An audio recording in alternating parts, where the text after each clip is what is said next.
नमस्कार दोस्तों, स्वागत है आप सभी का अनटोल्ड हिस्ट्री में। दोस्तों, बुद्ध को लेकर बहुत सारी गलतफहमियां फैलाई गई है। बेसिकली ये फैलाने वाले कौन थे? क्योंकि आप जानते हैं कि भारत में Bahujan Samaj, SC ST OBC पढ़ा लिखा हुआ समाज नहीं था, इनको पढ़ने से रोक दिया गया था। तो इस कारण से जितनी भी किताबें या समाज में जितनी भी बातें आई हैं वो ज्यादातर ब्राह्मणों ने फैलाई, और यही झूठी बातें फैलाकर इन लोगों ने बुद्ध को बदनाम करने की कोशिश की, बुद्धिज्म को बदनाम करने की कोशिश की। इसीलिए आज जितने भी कॉलर जो भी आते हैं, उनके जो भी प्रश्न होते हैं वो अक्सर वही भ्रांति लिए हुए होते हैं जो ब्राह्मणों ने समाज में दुष्प्रचार फैला रखा है। अब जैसे मसलन एक कॉलर आते हैं, उनका यह कहना है कि भाई बुद्ध जनेऊ पहनते थे, ऐसे चित्र में दिखाया जा रहा है। बताइए, बुद्ध जनेऊ पहनते थे तो उनकी टिपिटक में लिखा होता कि हाँ बुद्ध जनेऊ पहनते हैं, फिर उनके जितने अनुयायी हैं, भिक्षु हैं, सब जनेऊ पहन रहे होते। तो एक छोटी सी बात है, लेकिन गपूड़ चंद जो गपूड़ी लाल हैं, ब्राह्मणवाद के पिट्ठू बने घूम रहे हैं, वो ऐसी दुष्प्रचार करते हैं। बुद्ध की ट्रांसपेरेंट जो मूर्तियां हैं उनको दिखाकर अपने नियोगी पिताजी खोजने की कोशिश करते हैं। इसी तरह से एक दूसरे कॉलर आते हैं और उनका क्या सवाल होता है कि बुद्ध धर्म में पुनर्जन्म है। अब जरा सोचिए, बुद्ध धर्म में पुनर्जन्म कैसे हो सकता है? आत्मा है नहीं, पुनर्जन्म किस बात का? बाबा साहब ने 22 प्रतिज्ञा ली थी, 21वीं प्रतिज्ञा क्या थी? कि मेरा अब इस धर्म में पुनर्जन्म हो रहा है। यानी बाबा साहब ने एकदम क्लियर इंडिकेशन दे दिया है कि बुद्ध धर्म में जो पुनर्जन्म है वो विचारों का परिवर्तन है। आप पहले सामान्य थे, गृहस्थ व्यक्ति थे, आपके मन में बहुत सारी शंकाएं थी, बहुत सारे क्वेश्चंस थे। अब आपने प्रज्ञा ग्रहण कर ली, बुद्धिस्ट बन गए हैं। अब आपका पुनर्जन्म हो गया है, आपके विचार का परिवर्तन हो गया है। अब आपका शरीर तो वही है, लेकिन जो विचार है आपके अंदर, जो पहले क्रोध रहे थे, जो पहले विचार थे, अब वो नहीं है। अब आपका सम्यक विचार है। तो बुद्ध धर्म में जो रीबर्थ का कंसेप्ट है, या फिर आप समझे कि बुद्ध धर्म में जिसको पुनर्जन्म कह रहे हैं उसका कंसेप्ट बिल्कुल ही अलग है। वो विचारों का परिवर्तन है एक ही जन्म में। लेकिन ब्रह्मनिज्म क्या करता है कि दुष्प्रचार फैलाता है कि बुद्ध धर्म में पुनर्जन्म है। वो इसलिए फैलाता है क्योंकि उसने जो फर्जी की आत्मा होती है, इंसान का पुनर्जन्म होता है, पाप भोगता है, ये 50 तरह की नौटंकी जो खड़ा कर रखी है, उसके पास कोई सबूत नहीं है अपने इस फर्जी गपूड़ गाथा को साबित करने के लिए। तो वो झूठी मूठी की फेक न्यूज फैलाता है कि बुद्ध धर्म में है, इसीलिए बाय डिफॉल्ट मेरा भी तुम सही मान लो। तो बुद्ध धर्म में एकदम क्लियर सा कंसेप्ट है। अब इस पर गजब की डिबेट हुई है। आइए आप इस डिबेट को पूरा अंतिम तक देखिए और खुद ही कंक्लूड कीजिए कि किस तरह से भ्रांतियां समाज में फैली हुई है और इनको कैसे दूर किया जा सकता है।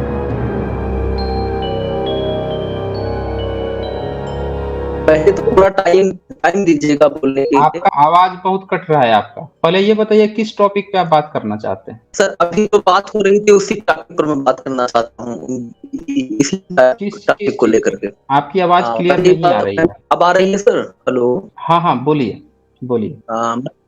हाँ, मैं पहला टॉपिक तो ये है कि सनातन धर्म जो है वो बौद्ध धर्म से पुराना है। और दूसरा टॉपिक जो अभी उम्र को लेकर के आप बता रहे थे, ये उम्र की जितनी भी आपकी आवाज बहुत कट रही है और आप अरविंद नाम से आते थे। और मैं आपको एक बार फिर से बता देता हूँ कि आप जो है, आपके बारे में ये आया हुआ है कि आप यादव समाज या ऐसी कम्युनिटी पे गलत टिप्पणी करते हैं, और इसके लिए जो है काफी लोग आपको ब्लॉक किए हुए हैं। तो क्या ये सही बात है कि आप ऐसा कुछ करते हैं? सर, मेरी आवाज आ रही है कि नहीं आ रही है बताइए।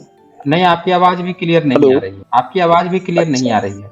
मैं पूछ रहा हूँ कि क्या आप ऐसा कोई गलत काम किए हैं कि आप यादव समाज पर जातिगत टिप्पणी करते हैं? नहीं सर, ऐसा कोई काम नहीं किया, लेकिन पहले आवाज तो आने दीजिए तभी मैं बता नहीं, पाऊंगा। आपकी आवाज भी नहीं आ रही है। चलिए, आप यहाँ से चलिए। फिर मैं ऐसे जातिगत लोगों को स्थान भी नहीं दूंगा अपने चैनल पे। और मैं पहले बता देता हूँ कि यहाँ पे जितने भी लोग कॉलर आते हैं, आप आए, अपनी बात रखें। आपको न किसी देवी देवता का अपमान करना है, न किसी जाति विशेष को आपको गलत कहना है। आप यहाँ पे फेयर होकर आइए, अपनी बातें फेयर होकर रखिए। और यहाँ हम लोग भी अपनी बातें फेयर होकर रखते हैं। किसी भी तरह के कोई आप विवादित स्टेटमेंट और इस तरह की चीजें देते हैं तो उनको इस चैनल पे, इस प्लेटफॉर्म पे जगह नहीं दिया जाएगा। एक चीज मैं क्लियर कर देता हूँ। अच्छा, प्राउड हिंदू आए हुए हैं, उनको मैं ऐड कर रहा हूँ। एक चीज और बता देता हूँ साथियों, यहाँ पे अगर आप आते हैं डिबेट के लिए तो कृपया किसी दूसरे चैनल का यहाँ पे ये मत कहिए कि उस चैनल पर जाके देखिए, उस चैनल पे ये कीजिए। आपके पास सबूत है तभी आप आए। और अगर आपको लगता है कि कोई दूसरा जानकार है तो उसको पकड़ के लाइए ना, उसको पकड़ के लाइए। नहीं आ सकता तो यहाँ पे आके वो दुहाई मत दीजिए। अगर आप ऐसा करते हैं तो बिना पूछे आपको चैनल यहाँ से हटा दिया जाएगा। प्राउड हिंदू आए हैं। हाँ जी, प्राउड हिंदू, बताएं क्या कहना चाहते हैं? जी, पहले तो आपका धन्यवाद। जो आपने कल जानकारी दी थी तो मैंने बाद में जाके चेक किया तो आपकी जानकारी सही निकली। वो चीवर ही था। और क्या हो गया है? फिर से बताइए, आपकी कौन सी जानकारी आपको अच्छी लगी, सही निकली? वो जो आपने चीवर का बोला था ना, कपड़ा होता है ट्रांसपेरेंट वाला, हम्म। तो वही निकला। हाँ, वो मैंने जा जनेऊ। हाँ, बुद्ध जनेऊ नहीं पहनते थे, यही ना? जी जी जी। हाँ हाँ, ठीक है ठीक है। मतलब आप एग्री करते हैं ना इस बात पे कि वो फेक न्यूज फैलाई है इन लोगों ने? अरे ठीक है। वो बात ऐसे है कि मैंने उनका चैनल, आपने जिनका नाम लिया ना, मैंने उनका चैनल नहीं देखा।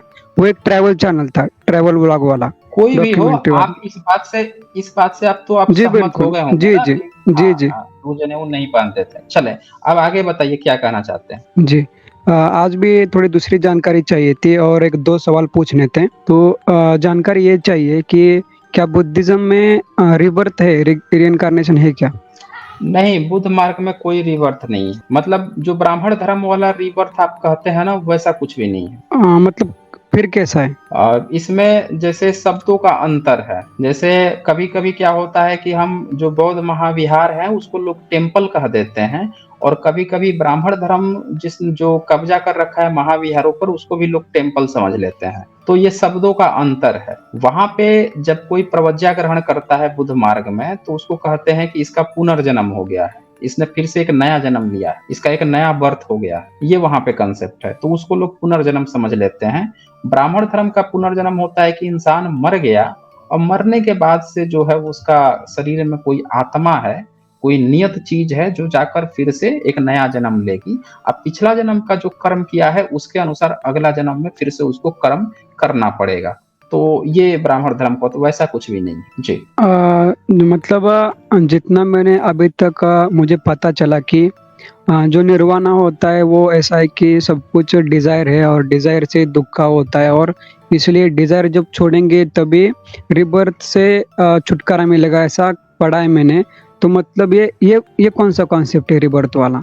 देखें, बुद्ध मार्ग एक जो फिलॉसफी है वो एक सिंगल फिलॉसफी नहीं है। बुद्ध मार्ग में बहुत सारे अलग अलग दार्शनिक हैं। जैसे इसकी 4 जो मुख्य शाखाएं थी, उन लोगों की ही 4 अलग तरह से उन्होंने विभाजित कर लिया था अपने सिद्धांतों को। तो सबका अलग अलग कंसेप्ट है, लेकिन किसी में भी ऐसा कंसेप्ट नहीं है कि कोई व्यक्ति मरता है और उसी व्यक्ति का फिर से जन्म होता है। ऐसा कहीं पे भी कंसेप्ट नहीं, समझ रहे हैं ना मेरी बात को? वो सिर्फ ब्राह्मण धर्म वाले ऐसा मानते हैं। बुद्ध मार्ग में ऐसा कोई कंसेप्ट नहीं है जी। तो आप कौन से बुद्धिज्म सेक्ट को फॉलो करते हैं? हम लोग कोई बुद्धिज्म शिफ्ट को फॉलो नहीं करते, हम लोग हिस्ट्री पे बातें करते हैं। मुझे मतलब इस पर बात करनी थी कि जो एक बुद्धिज्म सेक्ट है कि जो रिबर्थ पे बिलीव करता है, जिसका मतलब कि अगर कोई मर गया जैसे आपने अभी कहा, तो वही आत्मा वित्मा नहीं, लेकिन उसका रिबर्थ तो होता ही है, ऐसा? कहाँ पे आपने पढ़ा था ये? कौन से बुद्धिज्म में आपने देख लिया ये? नहीं, बुद्धिज्म में नहीं पढ़ा। मैंने बुद्धिज्म के बेसिक बिलीफ्स पे सर्च किया था, तो वहां पे आया था। मैंने नहीं, कोई ये बुद्धिज्म का ब्राह्मण ग्रंथ धर्म नहीं का। पढ़ा है। हाँ, तो ये ब्राह्मण धर्म का काम है। ब्राह्मण धर्म ने अपनी तरह से बुद्ध मार्ग को भी दिखाने की कोशिश की है, क्योंकि ये हर काम चाहते हैं बुद्ध मार्ग में दिखाना। अगर इनको इंटरनेशनल या वैश्विक स्वीकृति लेनी होती है अपने किसी भी सिद्धांत की, तो अक्सर हाँ पूरे विश्व को दिखाते हैं कि बुद्ध धर्म में ऐसा है, और यहाँ के लोगों को दिखाएंगे कि देखो इसीलिए हमें ये स्वीकृति मिल गई। तो वो लोग अपनी तरह से प्रेजेंट करते हैं बुद्ध मार्ग को, इसीलिए उनकी चीजें आप पढ़ेंगे ना, तो बुद्ध मार्ग में तो बुद्ध को वो अपना देवता भी बना लिए हैं, अवतार भी बना लिए हैं। उन्होंने तो उनको 9वां 10वां अवतार भी बना लिया है। तो उनकी किताबों से आपको सत्य का पता कभी नहीं चल पाएगा जी। हाँ, मैंने अभी तो कहा ना कि मैंने किसी की भी किताब नहीं पढ़ी। मैं किताबों से नहीं पढ़ता, बल्कि अच्छा मैंने कल भी एक मिनट सर। अच्छा, आपको मैंने एक मिनट जरा रुकिए। यहाँ पे मेटा गैलेक्सी जी का सुपर स्टिकर है, शुक्रिया आपका।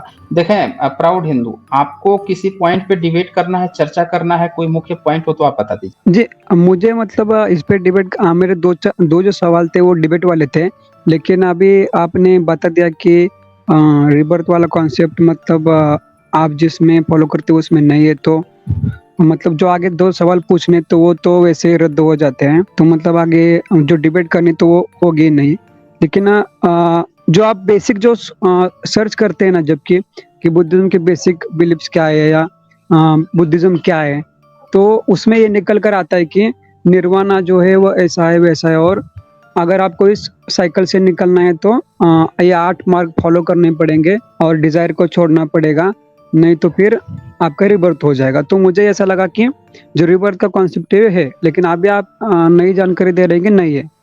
बुद्ध मार्ग में कोई रिबर्थ नहीं होता है, कोई भी रिबर्थ जो ब्राह्मणिकल सिस्टम वाला है वो नहीं होता है। उत्तरवर्ती बुद्धिज्म के कंसेप्ट थोड़े से अलग हैं, और वो भी जो आत्मा वाला कंसेप्ट नहीं है ब्राह्मणिकल सिस्टम वाला, वो उसको भी वो नहीं मानते, हालांकि उनका थोड़ा सा डिफरेंट है, लेकिन फिर भी वो ब्राह्मण वाला नहीं है पुनर्जन्म। तो बुद्ध धर्म में कोई पुनर्जन्म नहीं है जी। खैर जी आगे और कोई आपको पॉइंट चर्चा करनी है? जी, मतलब आप क्या ये बता सकते हैं कि आप मतलब ये किस बस पर कह रहे हैं कि नहीं है, मतलब किसी बुक में लिखा है या किसी पर लिखा है तो? हाँ देखें, इसको बताने का जो मुख्य कारण है वो ये है कि हमने इसका पूरा डिटेल्स में इसमें हम लोगों ने रिसर्च किया, और आज अगर आप देखेंगे, अभी जैसे मैंने शांति इनका दिखाया था, शांति देव का दिखाया था, और बहुत सारे मैंने इस पर स्ट्रीम भी की हुई है पुनर्जन्म वाले पे। बौद्ध मार्ग के जो डिफरेंट फिलोसफर्स हैं उनकी भी चीजें हमने दिखाई है।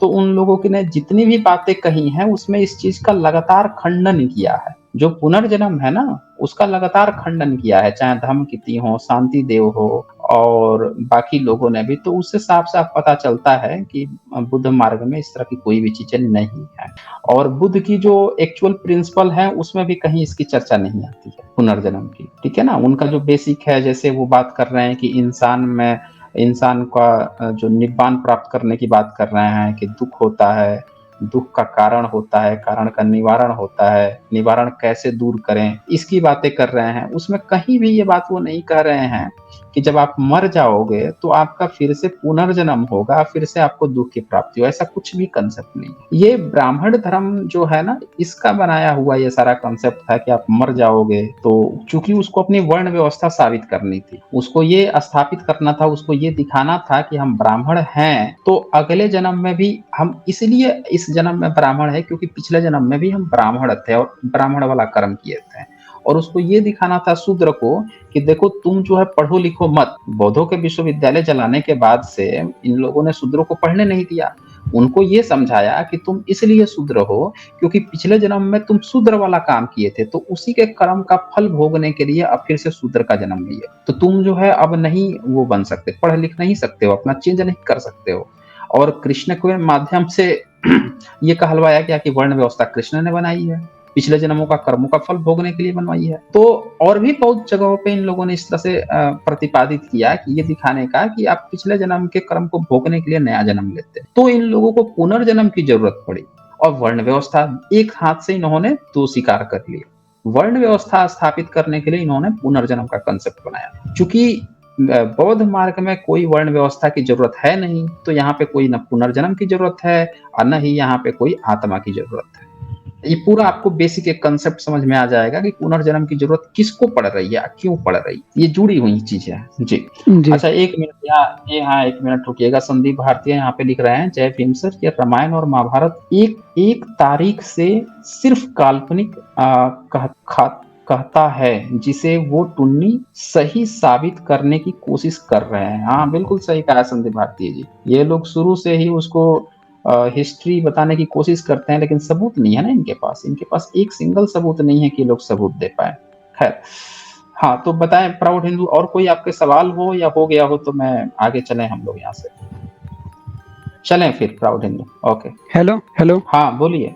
हाँ बोलिए। आ रही क्या आवाज? अभी आ रही है, आपकी आवाज आ रही है। जी क्या मैं अभी मतलब मेरा हो गया, मुझे कुछ जानकारी मिल गई, तो क्या अभी मैं सिर्फ 2 मिनट कुछ बोल सकता हूँ क्या? बोल लीजिए, बिल्कुल बोल लीजिए। अगर आप बीच में ना बोले तो। मैं नहीं बोलूंगा जब तक कि आप कोई ऐसा डेरोगेटरी स्टेटमेंट ना बोले तो। नहीं मतलब मैं गलत कुछ नहीं बोलूंगा। मैं सिर्फ इतना मैं ये कहना चाहता था कि अगर मेरे को कोई बुद्धिज्म की जानकारी चाहिए होगी या क्रिटिसिज्म करना होगा तो मैं आपके पास आऊंगा। अगर मुझे कुछ हिंदुइज्म के बारे में जानकारी चाहिए होगी या क्रिटिसिज्म करना होगा तो मैं तो आप लोगों ने यहाँ पे देख लिया कि ये सारे के सारे जो हैं ढकोर संख जो है यहाँ पे आ रहे हैं दूसरे चैनलों का प्रमोट करने के लिए। तो ये आप यहाँ पे समझ पा रहे हैं कि ऐसे लोगों को मैं हमेशा के लिए बैन करूंगा, जो मैं ऑलरेडी बोल चुका हूँ कि किसी भी दूसरे चैनल जो है उसका आप यहाँ पे आके नाम ना लीजिए, ठीक है ना। आपको यहाँ पे आप अगर आते हैं तो यहाँ पे डिबेट करने के लिए आते हैं तो आप डिबेट कीजिए। किसी दूसरे का आप नाम लेंगे तो फिर हमेशा के लिए आप यहाँ पे प्लेटफॉर्म भी खो देंगे आप, ठीक है ना। यहाँ पे किसी दूसरे का प्रचार तंत्र थोड़े चल रहा है, मुंह खोल के आके अरे आप यहाँ पे आए हैं अपनी बात कहिए ना। पड़ोस के घर में क्या चल रहा है, पड़ोसी के घर में जिंदगी भर पड़ोसी के घर में ही झाकेंगे। प्राउड हिंदू लिख के आ रहे हैं, आप बुद्धिज्म की जानकारी ले रहे हैं। अभी पूछ देता है इनसे थोड़ा सा, एक दो शब्द पूछ देता है कि आपके वेद में क्या लिखा है, इसमें क्या लिखा है, तो लगते रोने। चले हम दूसरे का ज्ञान देने यहाँ पे हैं, चले देखते हैं। और भाई मैं आप लोगों से फिर से कहता हूँ सारे कॉलर से कि आप लोग जब भी यहाँ पे आए तो वही लोग आए जिनको अपनी बात कहनी हो। दूसरे की बात कहनी हो तो पकड़ के लाइए ना, काहे नहीं कनवा पकड़ के लाते हैं, ले आइए ना पकड़ के। कौन बंदा जो है किसको ज्ञान हो गया है, ज्ञान दे रहा है, उसको लेकर आइए। नहीं आता है तो फिर। दोस्तों इस वीडियो को अंतिम तक देखने के लिए बहुत बहुत धन्यवाद। जल्दी मिलते हैं एक नए वीडियो के साथ। शुक्रिया आप सभी का।